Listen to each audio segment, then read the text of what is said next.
in. Okay.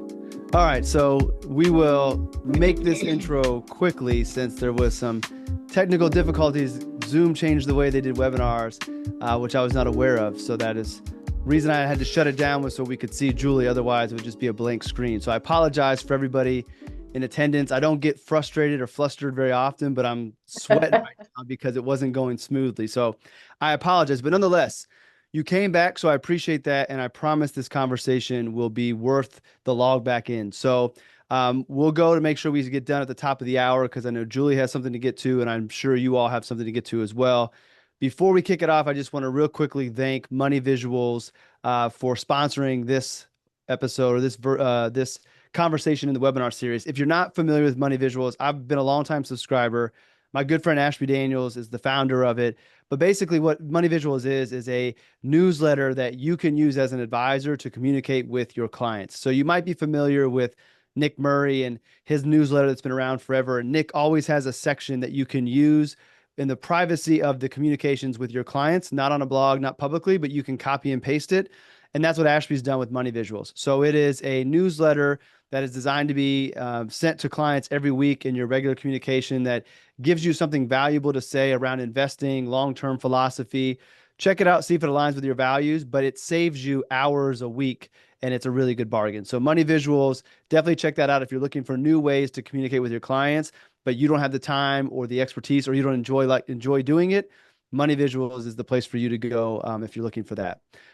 So thanks again, Ashby and Money Visuals for sponsoring. So I want to real quick dive in and have Julie give a really quick introduction to herself. I don't like to introduce other people because I think I know Julie, but there may be things that she wants you to know about her that I don't. And then we'll dive into this conversation about finding your authentic voice and how do you bring that to your clients. So Julie, if you wouldn't mind, if people out there don't know who you are, can you give them a quick introduction to yourself? You bet. You bet. I had the honor of speaking at a FPA event last week, and the introduction that they had for me lasted way too long. So note to self, shorten it.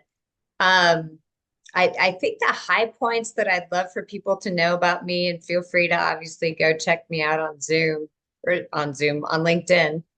Um, First and foremost, I was an advisor for the first 15 years of my career. Why does that matter? I think it helps because I've been in your shoes to some degree. And so I'm able, it's all about perspective, right? It's all about bringing the additional value and putting it in the perspective of the other person that you're communicating with. So I'm able to bring that perspective. Successful team, certainly had our fair share of challenges and dynamics. Um, and then I ended up taking some time away from the industry because I unfortunately got sick, but I was able to come back. And when I came back, I had the incredible honor of training with Brene Brown. Anybody who doesn't know who Brene Brown is, please go check her out. She is amazing, talks a lot about vulnerability, shame, authenticity, all of those things that we all struggle with, imposter syndrome, et cetera, et cetera. And she's, excuse my language, a complete and total badass. And she's funny. So she makes it fun. And it was her team who said, Julie, you've got to go back into the financial industry to be a coach, consultant, speaker, et cetera, because you gleaned so much from your own experiences, good and bad, that you have these stories to share, this value to share with other people. In the first 15 years of my career, Justin, as I shared with you, had some real struggles, some real communication struggles with my senior managers, the senior leader on my team. Relationships, authenticity, and bringing value other than knowing how to sell a product or knowing how to just sell was not seen as a plus in that day and age. As many of us know, behavioral finance and those kinds of things didn't truly come to fruition until just before COVID. And some may argue that that might be one decent thing that COVID allowed us to bring was how to build greater relationships, right? It was a huge struggle, tons of anxiety, tons of issues during COVID. And by being able to go deeper in our communication and be real with ourselves, be real with each other, um, that's been a blessing. Anyway, I'm getting a little off topic. So since I came back into the industry, I've been honored to do speaking at the Forbes conferences, many national conferences, Fearless FPA, et cetera, et cetera. And even what I love more is getting to coach individuals of all ages, all backgrounds, how to figure out how to not only advocate for themselves, and we're going to talk about that a lot today, by starting with their own authentic voice. How do you figure out what the heck that is for you? And then having the confidence by having figured that out and growing that into being a super powerful communicator in connecting and engaging with whomever you're trying to advocate to or advocate with. That could be peers, it could be senior management, it could be clients, it could be prospects. So that was probably way longer than we wanted it to be, but that has been what has brought me to where I am today. I'll not bore you with all of the credentials and everything else. You can go read all of that on LinkedIn. Well, that was perfect because it highlights why I'm having you talk about communicating authentically with clients, and we could do another one about communicating in an authentic way within the teams. But I think for Yeah, this conversation, maybe more focusing on how can we communicate with our clients in a great. way that is more natural and true to who we are, which will hopefully make the relationship stronger and attract the right people. So. As we get into this, if you have any questions, comments, I've got the Q&A and the chat up. Q&A will let you ask a question no one else can see. Chat, everybody could see. If you want to throw anything in there, feel free, and I'll make sure to incorporate that. That's the beauty of you joining us today is, yes, this will eventually be on the podcast and on YouTube, but you don't get to ask questions as a podcast listener or YouTube viewer. If you're here live joining us, you can throw some questions in if you want. Before we get to authentic communication, the theme of this webinar series is about advisors embracing who they really are, finding the authentic version of themselves, and finding a way to bring that to their work. Because I think that makes us all better as human beings, but will make us better advisors and drive better outcomes for our clients. So if the theme is, authenticity throughout, when I say authentic and I talk about authenticity, what does that mean to you, Julie? What do you think about when just authentic in general? So, and I hope I'm allowed to say this on your podcast. Basically, no bullshit. Mhm. I can put the explicit lyrics on there, the Okay. E on there, so no problem. You wouldn't be the first person to cuss. And that's The authentic, so I want you to say that. so um we all it stems from, gosh, I mean, it stems across the board. We talk about branding, we talk about finding our niche, we talk about how do we attract the clients that we want to work with. All of those things are so much easier when you know who you are as a person, your characteristics, your values, what you care about, what gets you excited when you get up in the morning, right? Justin, that's so much of what you talk about in your fabulous newsletters. Um, in my opinion, what makes us authentic is figuring out who the heck we are, Mhm. right? And who we want to be. And then determining how we communicate, how we show up, how we, market, how we do all of those things based on what that definition is. And the big piece of authenticity that, in my humble opinion, is so incredibly hard, especially when we're working to, when we're building our client base, we want to be all things to all people, Mhm. right? We don't want to turn away a client that has good money that we know we could help, is a great fit for us as far as maybe AUM, as far as maybe financial planning opportunities, whatever the case may be. But our personalities just do not mesh. Hmm.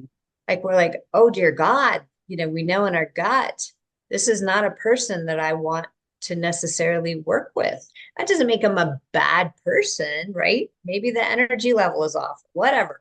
So and a lot of that, Justin, I work with a lot of younger advisors. That's a huge challenge when they're like, well, I don't know if I'm going to mesh with them or not. Hmm. And that it does take time. But it's an opportunity of trusting your gut. Hmm. If you meet with someone and for whatever reason, in after a couple of different conversations, you're like, I just don't think that this person's a good fit for me. Having the courage to walk away from that opportunity, it's painful. But as we get a few years into the business, and Justin, I'd love to hear some stories from you. Hmm. As we get a few years into the business, it's maybe a teeny bit easier to walk away and to Hmm. say no, thank you, but no. Um, but to me, that's where the authenticity, where it really hits the road, right? The Hmm. rubber meets the road, so to speak. Well, and thinking of those younger advisors, sometimes you take on the clients that aren't necessarily the best fit because you got to pay the bills. If you find yourself in a situation where you're a part of a team and maybe business development is important, but it's not the number one priority, then it becomes Yeah. a little bit easier. But if you've got a family or it's just you, then sometimes you have to do that. The only experience I can share is that, I always told myself I never wanted to have a client that when the phone rang and I saw their name, because everybody's in my phone, first name, last name, because I don't answer numbers I don't recognize, that when I Yeah. see their name pop up, I didn't want to cringe answering it. Because if that was the case, then, I'm not going to be enjoying myself. And my goal is to try to enjoy myself and everything that I can do as much as possible. Right. So that like I don't have any clients that do that. I mean, I have a couple clients that like when I know they call, it's going to be a long call because they go off on tangents and they talk, and sometimes they end up venting to me because that's kind of what has happened over time. And I know that's the case, but it doesn't mean I don't like them. And it doesn't mean I don't want to work with them. It's not a like, oh, this person's a jerk. It's just like, all right, I'm going to be a therapist for a little while. So I need to like mentally prepare for that so I'm not exhausted afterwards. And I think that for me, when I think about communication and trying to grow my business, that was where content came in for me was one, I wanted to do it, I enjoyed it, but I thought if I put myself out there, then I'm less likely to attract somebody who wants to work with me that isn't a good fit. There might be some, but I feel like more people, if they get to know me through hearing me and seeing me and reading my thoughts and doing it in a way that feels natural, then they're probably going to have some type of alignment with me and who I am. Rare cases that somebody like me and I don't like them back because I think when you like somebody, especially when the relationship starts via content, and content's not the answer to everything, but it is a part of communication when it comes to the content and there's got to be commonalities. Yeah. So like if you like the fact that I'm into hip hop and I like sports, my family's important and I have tattoos and like all those things don't bother you and you like what I have to say about finances, then we're probably going to be close enough in, frequencies to where we're going to get along. That's So, so true. I'm thankful that I don't have stories to tell you, but man, I had this big client that was a big headache and I wish I never took him on. I was partly intentional and lucky that I was in situations along my career where I could do that slowly. And then when I started my own firm, I was intentional about, you know, not having anybody that I didn't want to work with because I'm a pretty good judge of character. So in an early meeting, questions, conversations, like I got a good feel for people. And luckily I've been successful. I want to take this to what authentic communication, like what does that actually mean? Because I think there's a number of areas that we can go down. Communication, obviously, how you talk is communication, but communication shows up in a lot of other ways. The content we put out, social media, think about the comments you leave on people's posts because those are searchable. I Your even think part of website. our communication, like the unspoken communication of how we dress, how we move, how we decorate, all of those things make up authentically communicating to our clients. And I see a couple people in the audience that I know are leaders, and one of them I know really well, and I know he gets this. But I just want to put this out there because we were talking about working with the young advisors, that the work that you do. For the leaders out there, I would challenge and encourage and implore you to allow your team to authentically communicate within the guidelines of the firm. Meaning, I don't think you want a bunch of mini yous out there acting as robots, talking as you would. You want them telling the story and representing the company the way that it's supposed to be, following the brand, but telling that story in their own words. And I think the best example of that from a content standpoint, and then I'll let Julie hop on because that's why you're all here. But the best example I can think of that is what Ritholtz Wealth Management's done. They have grown massively, quickly by leveraging content, but more importantly, by leveraging communication in an authentic way from different people. So you know what the company is about from a planning standpoint and investment standpoint, but you've got Ben Carlson telling you one story, you've got Michael Batnick, you've got Josh Brown, Barry Ritholtz, everybody out there is communicating, Blair, but it's in their own unique way, but it is uniform as to what the overall message is of the company. And Yes. if you want to go from whatever the 60 million they started with to 5 billion in a really quick amount of time in the grand scheme of things, that shows what authentic communication can do if done the right way.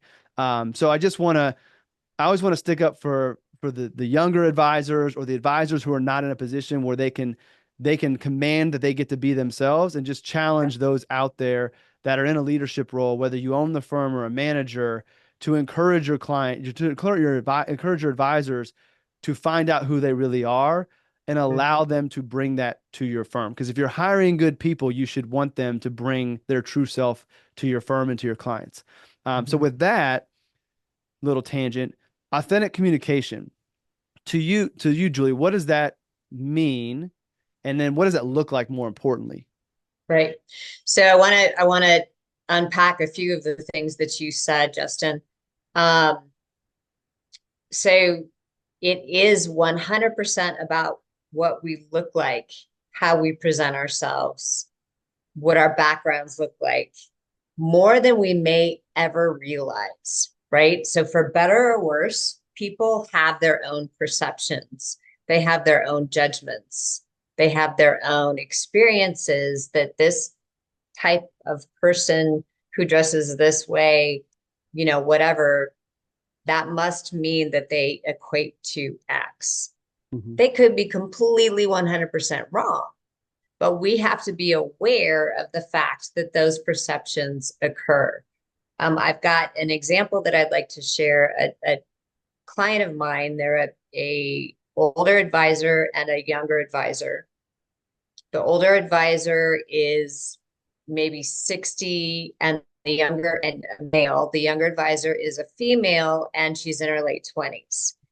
And the reason why they hired me is because he is a little bit more old school, right? So it's the button down shirt, not necessarily the tie and the formality, but he has a much more conservative message on his part of the website. Her part of the website, keep in mind, it is one website, but basically two landing pages. Her landing page is much more beach. It's much more, late 20s, early 30s, Instagram, her kind of vibe, if you will. Mhm. And they have done an extraordinarily fabulous job communicating from both perspectives. So now what they are doing is they do a monthly net newsletter that I help them do. And what's cool about it is it's like a two-person perspective newsletter, as an example. It's his perspective on maybe the election and her perspective on the election, Mhm. his perspective on certain issues, her perspective on certain issues. And what they do that's really interesting is they're both very authentic in their messaging and their wording, but then he makes sure to agree and respect certain points that she's bringing up. She does the same for him, but, and he makes a point where If he disagrees with some of her points or, what have you, he'll respect in a very respectful way, say, in my opinion, her name is Eliana. In my opinion, you know, though her points are valid, I see it from this perspective. Mm-hmm. She does the same. So what they've done, my point in all of that is what they've done is they've brought both. Mm-hmm. And guess what it's doing for them? So she joins him, obviously. He has a lot of older clients, and their goal was to bring in a stronger engagement with the matriarch, the Mm-hmm. significant other, and a stronger connection with the younger family members. Mm-hmm. Smart. Super powerful, right? So it is bringing them together in a win-win fashion. Mm-hmm. It's not discounting either side of the generation. It's bringing in the different perspectives of both. They Mm-hmm. do the same thing. They have great conversations where they've brought in families who are clients. Hey, what do you think about this perspective? And then they do videos together. I mean, they've gone to town, and it hasn't been expensive. It doesn't take a lot more time. It's just doing the due diligence, knowing what the other perspectives are, and being very, very respectful uh, in the communication. Mm-hmm. So that's one of my favorite stories about a success story where this has occurred, because you couldn't be more right, Justin, in that more senior advisors are very used to showing up in certain ways. We've been doing it for decades. Coming in, even respectfully, Justin, what you're wearing right now Mm-hmm. would be unheard of in a wirehouse, maybe Mm-hmm. even some more formal RIAs, right? Mm-hmm. Yet it's all about, okay, who are you presenting to that day? Does the person who you're presenting to feel very comfortable with what you're wearing? Mm-hmm. Would they laugh at you if you showed up in a coat and tie? It'd be like, who are you, dude? Or vice Nowadays, versa. nowadays, yes. But Yes, and that kind of that allow I'm sorry to interrupt, but I want to not at kind all. of connect something to it. Like that is where communication is more than the verbal. If Yes. I'm on my Knowing your website, audience. yeah, if I'm on my website, shirt and tie, Yeah. and that's all you see on my website, and then you come to my office and this is what I'm wearing, there's a disconnect. Yeah. And our business is built on trust. So immediately that trust is broken. You are not who I thought you were. What else are you hiding? What else are you lying about? So I think that Totally like agree. the communication, I think it's easy to think about content and the words that we speak, but it's these other things as well. Um, I I If wanted to I kind of, may, really quick, it's yeah, yeah. also the nuances, like think through, even if you're using stock images on your website, Mm-hmm. think through, um, are they diverse in Mm-hmm. nature? What is the story of that picture putting in the brain of the person who's looking at it? Mm-hmm. Right? And don't assume you know. Ask other people. Have other people come and look at your social media, your websites, listen to your videos, read your content. And again, do your homework to make sure that you're communicating the message that you want to be communicating. It's never going to land exactly how you want it with every single person. It's just not gonna. But do think it through and don't make assumptions. So, Justin, sorry, what were you going to No, no, say? you're fine. Um, I'm sure people are wondering, okay, like you keep on saying authentic communication, it's important, it's got to match, but like, how do I know if I'm communicating authentically? So naturally, I have some thoughts that I'll kind of lead us into this. I think first and foremost, and this is the work I'm interested in doing, is you can't authentically communicate if you don't know who you really are. So I think first and foremost, it's taking the time to reflect of, do I even really know who I am as a person and as a financial advisor? And let's just jump ahead and assume that you do. Like you know that you are being the true version of yourself personally and professionally. So you're where you're supposed to be. And then what's tough about this conversation about authenticity across the board is it's a feeling.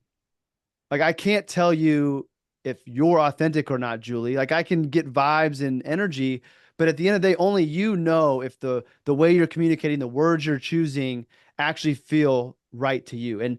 And maybe you've never thought about it from a communication standpoint, but surely we all have been in a position or we have at a time been inauthentic.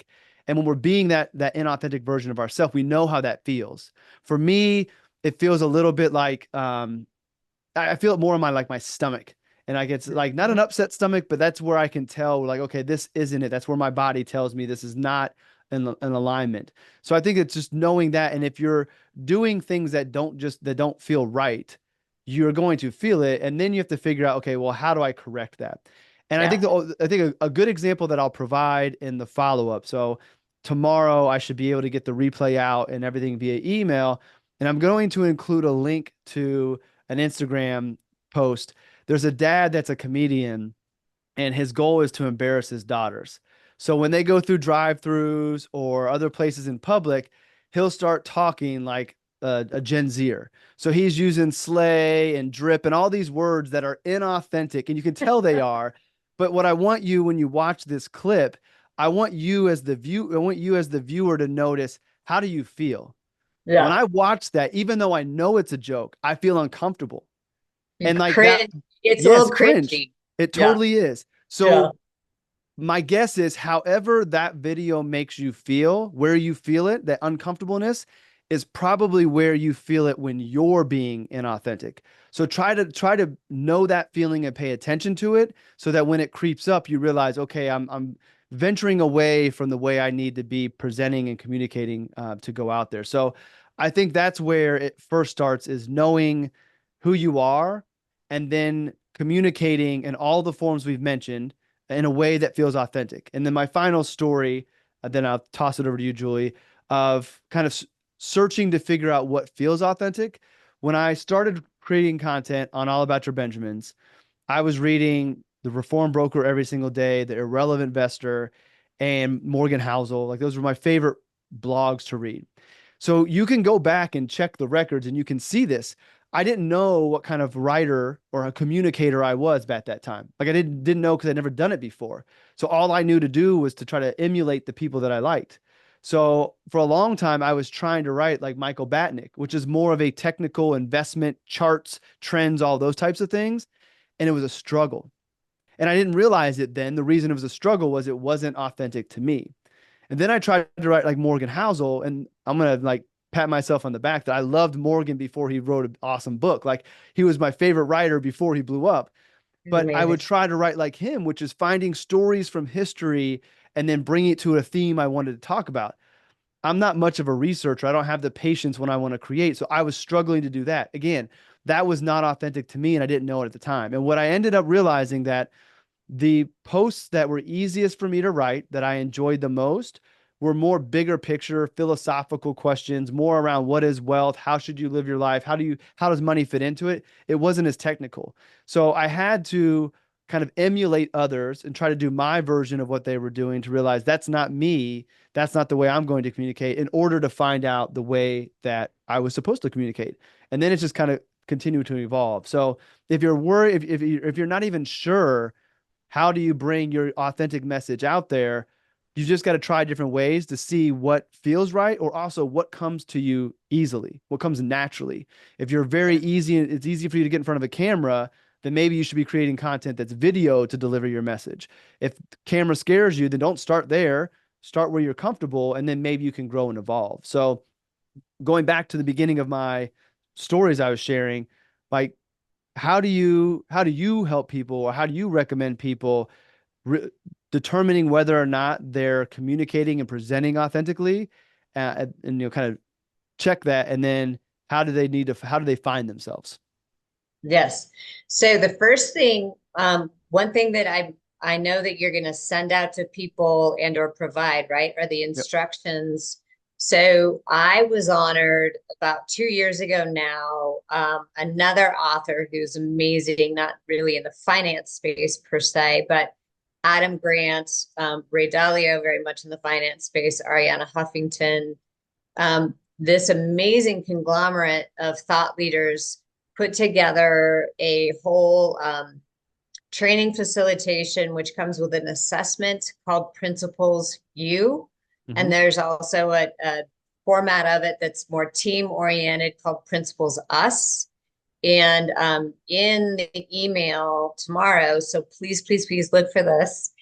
It's free. It's an assessment. So many of you, gosh, going back forever, have done Myers-Briggs, maybe DISC, maybe, Gallup's Know Your Strengths, what have you. The thing that I really, really love about this assessment and the results that it gives you is it enables you to figure out inherently a little bit more about who you are authentically, how you like to show up, how you like to communicate, how you like to connect with other people. And so a gift that I would like to offer is please do this assessment. Takes 20 minutes, get the results back, email me, we'll go through it together. It's very cool. It's very interesting. And then we can take it 2 steps further. And Justin, gosh, maybe even we do another segment on this, Mm-hmm. what to take from the results, because we don't have enough time right now to really get into, okay, I got these results. What does this mean as far as how I can be a more authentic communicator? How do I want to communicate? What do I want to say? Am I more of an introvert or an extrovert? How do I connect better with people, etc.? It gives us a sense of all of those things. Mm-hmm. That's number one. Number two, one of the best things that I learned, not early enough, but I did learn it, was, as Justin was alluding to, consume as much data, as much information, as many opinions, as much reading as you can. And trust me, I know we all have only a limited amount of time, but so thank God for podcasts, webinars, Audible. I don't sit and read a book anymore. If it's on Audible, I'm golden, right? So consume as much information as you can, or follow other financial people, what have you, and figure out, okay, from what all of these people are saying, what feels right to me. Really quick story, and hopefully this isn't totally inappropriate, but for the parents and or females out there who have had children, having a child, I've never had more unsolicited advice in my life. Justin, you can empathize. Everyone's got an opinion. So what I realized is, and it was, for me, I was a control freak, right? Shocker, financial professional, control freak, how do those two align? And so I'm like, I'm getting inundated with all this information. Holy crap, what do I do? So what I finally figured out, my daughter was probably 6 months old by the time I figured this out. I'm like, just soak in as much as I can and figure out what works for me and my family. Mm-hmm. Do the same thing as an advisor. Figure out what works for you, and therefore, hopefully, what will align with your clients. Mm-hmm. Third point. So I third point of 4, and then I'm going to be quiet for at least a little while. Third point is, you don't have to be a yes person, right? Mm-hmm. Clients will call us when, a few weeks ago, we had a 2-3% dip, maybe even bigger, depending upon what index you're referring to, in the market in a very, very short period of time. That hasn't really happened since, probably a year and a half, 2 years, right? So everyone Mm-hmm. gets a little complacent. Markets are going up, up, up. All of a sudden, holy crap, we're down 2-3-4% in one day. All hell's breaking loose. Sell me out. It's the end of the world. This time is different. All the cliches. It is our job to, yes, listen. So Justin, you said earlier, sometimes clients want to call and just vent. Mm-hmm. Yes, let them vent. Listen. Don't try to interrupt them with answers. Okay. Bite your tongue as hard as you have to just let them finish. And just because they're saying, I want to do this, I want to do that, it is your job to listen, yes, but then walk them through, remind them the plan that you put in place. Hmm. Remember that time we went through, all of the financial plans, talking about risk assessments, talking about how are we going to feel, what are we going to do when the amount the accounts are down 20%. We talked through this, right? We went through this exercise. And yes, Mr. and Miss Client, it is my job to be here for you to make sure that you remember we planned for this. Hmm. So please remember, we planned for this. Is it painful to sit through it and do nothing? Absolutely. But here's, charts, here's whatever things that I can show you from past market volatility that we've seen going forward. Remind them, it's an election year. There's going to be volatility more than likely, certainly in October, if not before. It's going to happen. So get prepared, think through, script out even. When a client calls, they're freaking out about something. What are the steps you take? Justin talked earlier about the fact that he was sweating because things weren't going according to plan at the beginning of the webinar. Well, when a client calls and they're yelling, things are not going according to plan. So, how do we practice how to handle that and in our authentic way? We want Before you to get, our clients, but it's better to think through how to bring them back to earth, them back to reality and not be a yes person. Yes. before you get to point four, I want to point out something that I'm glad this is why I like doing this webinar, if you will, more like a conversation in a podcast because it allows for thoughts to happen. I think one of the things I haven't mentioned and we haven't mentioned until you just did the importance of listening as a part of our communication. And taking to the next level, being a kinder graduate is like empathetic listening.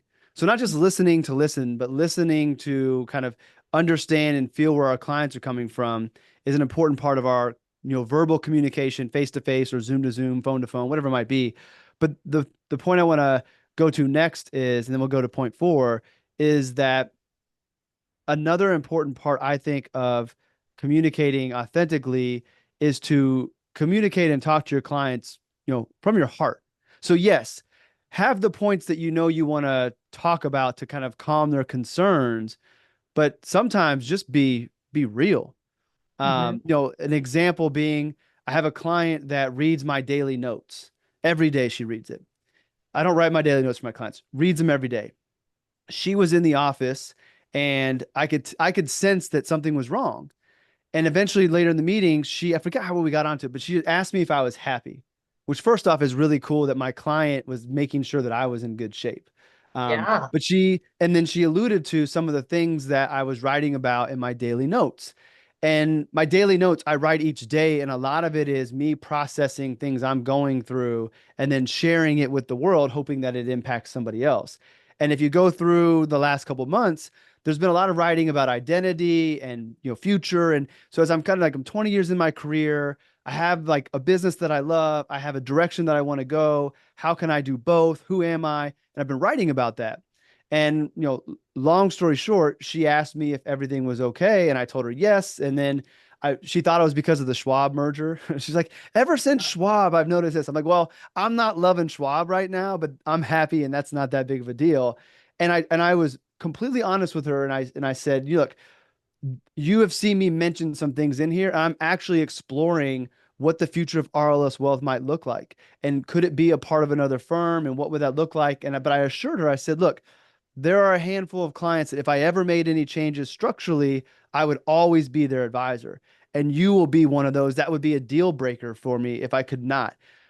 Most advisors probably would not be that transparent and open with their clients. And maybe it will backfire on me, but that was totally authentic. And the only way I know how to be was to be fully transparent because she was picking up on something and it wouldn't have impacted her relationship with me. But I wanted her to see, like, yeah, I am thinking about this. Is there better ways to serve my clients and allow me to do the things that I'm passionate about so everybody wins?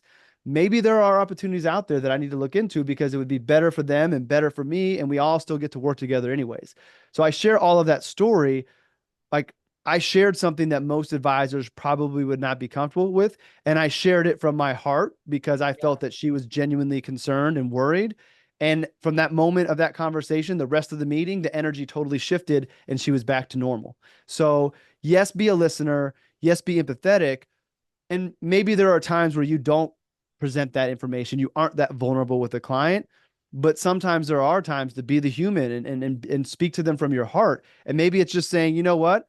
I don't know what's going to happen with the markets. And yeah, it is possible that everything blows up and the dollar, all those things are possible. And I don't know what we'll do if that happens.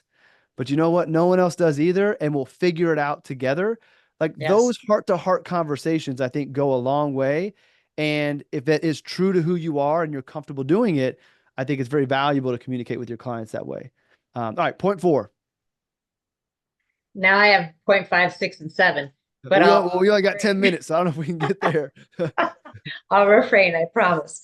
Um, so I think as far as the listening, especially as we start to work more predominantly with women and younger people, and I'm a statistical junkie, and I study generations, I study genders and how they want to be communicated to from the perspective of a financial advisor toward an investor.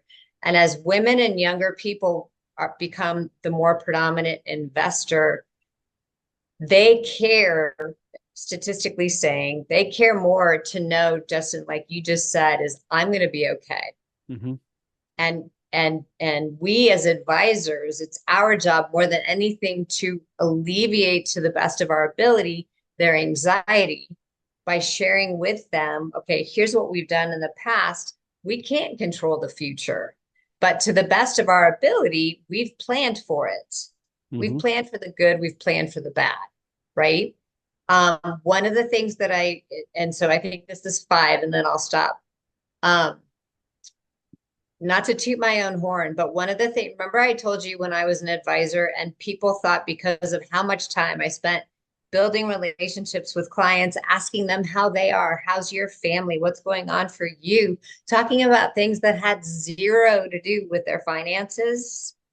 I was the number one closer of referrals during 2008, 2009 Hmm. in a very large organization. And it was because of the relationships that I had built that I had been mocked for, Hmm. right? People are like, my friends are freaking out. My family's freaking out. Can they come work with you? You know, you've taken care of me, you've answered my questions, you've made me feel less anxious. And so it is worth it. It is worth it. And this comes back to the don't BS, right? Don't pretend you know more than you do. Don't pretend you can control more than you can, because it comes back to bite you in the ass. Just be there, be real, and do everything you possibly can. But at the end of the day, have a strong enough relationship and ask them, how are you doing? Hmm. This client was sweet enough, Justin, to ask you, how were you doing? Make sure, ask for feedback. So many advisors I work with, they're scared to death to ask for feedback. That's such a mistake, because what an opportunity to build greater trust. If a Hmm. client's not happy and you don't ask them, they're probably not going to tell you, especially if you're working predominantly with women. Women are less likely to complain to their advisors, they just leave. So it's that proactive communication is so important. And I kind of went to step six and seven. So now I'm really going to be quiet, Well, or point six and I'm glad you shared the story of your success in '08 and '09, because that's the perfect segue into, like, at the end of the day, why should you care about tuning into this conversation? Why should you care about communicating authentically? Is one of them is I genuinely believe, and Julie just gave an example of it, it will help your business grow if that's your goal. And it will help you grow with the people that you want to work with, because you're communicating to them in a way that's going to come to you. So one is it's going to help your business. Now, like I mentioned, I'm not a research guy, so I don't have a bunch of case studies to tell you. But Julie just gave you her story. I've built my firm to be what I consider a successful firm because it's right for me, off of communicating and being true and authentic across the board. So it works. The other yeah, reason I think it's really important to do it is when you are communicating authentically, that means you're truly being yourself, and it is way more enjoyable to show up every day being your true self versus showing up every day wearing a costume, pretending to be this advisor that you think you're supposed to be. It wears on you. And I Yes. have advisors that I'm working with that Anxiety. I have advisors I'm working with that they've done it so long, it's impacting their happiness, and we're figuring out who Yes. they really are and how do we change And that. their health Hmm. impacts your health. Hmm. So Yeah. I couldn't, So you you have you to be, we have to be able to look ourselves in the mirror before we go to bed at night and know that we did the best that we could. hmm Because at the end, that's really all we can do. hmm And then a final reason before I wrap things up and kind of bring this to conclusion, I'm gonna go get a little woo on this. If you follow me, you know that I'm very much spiritual and into the woo and trying to bring that to finance. And it's not too crazy out there, but there is, there's law of attraction, there's vibration, there's non-communication, non-verbal signals that we put out to people in the form of energy. Quantum physics, the science that proves this happens. When you are able to know who you are and present yourself verbally, written on the website, be authentic, there is something that your clients are going to pick up. Julie's referrals, probably the reason that she was able to close so many of them is she was open and honest and true to who she was. And there's just this thing that we feel. It's like the red flag didn't go up that Julie was a bad person because that frequency was not sent out because she was being true to herself. It's when we're not being true to ourselves and we're trying to be somebody that we're not, communication being a part of that, that we send out these signals that the spidey senses go up on people and they're just like, everything that advisor said sounded right, it looked right, but just something didn't feel right. I can't put my finger on it. It's Yeah. because there was inauthenticity in there and we pick up on it. So again, I can't prove that to you other than think through your life, the times you felt those bad vibes from people that, maybe it wasn't anything they said, but something just felt off. How many times did that off feeling later on you look back and you're like, I knew that person wasn't good, or it ends up coming out later on. You knew it the whole time, you just didn't know why. It's the unspoken communication that happens from person to person that when you're being authentic, it sends out the good vibes that people are going to pick up on. So the reason you should do this is you'll be able to do your job better, you'll be happier, and your business will grow with the people that you want to. And I think that that is a win across the board for you and your clients. Yes. Two really short points. And Hmm. you'll feel more confident, right? Hmm. You're Yeah. when you're sitting in a room.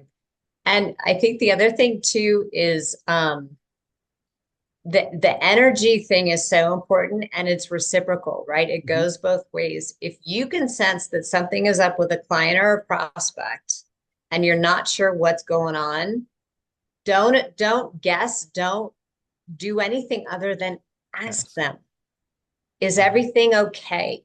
I'm sensing something's off. Or maybe you've given them a recommendation to make some changes that you know will be a positive impact on their portfolio or their taxes or whatever. And they're not hearing you, they're not taking your advice. Ask them, what am I missing? Hmm. Or you're talking to a prospect and you're like, gosh, we've had, two or three amazing meetings. I feel they've been amazing. And now they're ghosting me. Is everything okay?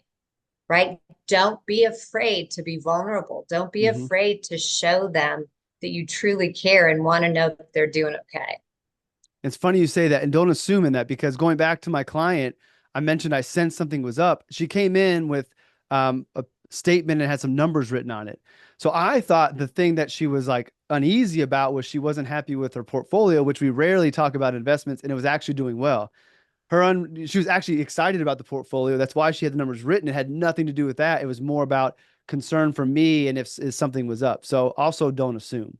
All right, well, we are bumping up on the hour. Julie, first, I want to thank you for taking the time to come share your Yes, sir. expertise. I'll have the links to follow you, connect with you down below with those principles, you and us. Both of those will be in there. And the principal you I sent in the registration. So they should have that, Awesome. but I'll put that in the email tomorrow. To everybody who is in attendance, you all came back. So thank you for dealing with the mishap at the beginning. Also, I realized that I was just staring at a blank screen because the old way of doing a webinar, I had to let you all in, but you all came in right out the gate. So you saw me just staring in silence. So thank you for giving me the space and giving me the grace to work through that little hiccup. And I'll have everything out to all of you by the end of the day tomorrow. Replay, some notes, the links to the principles, and then I'll put together a little worksheet that you can kind of go through to maybe audit your current communication and then contrast that with your authentic self and see, is it in alignment or are there areas you can improve? So, Julie, thank you again. I'll direct everybody to you. Everybody tuning in live, thanks for joining us on the replay and on the podcast and YouTube. Thanks for tuning in.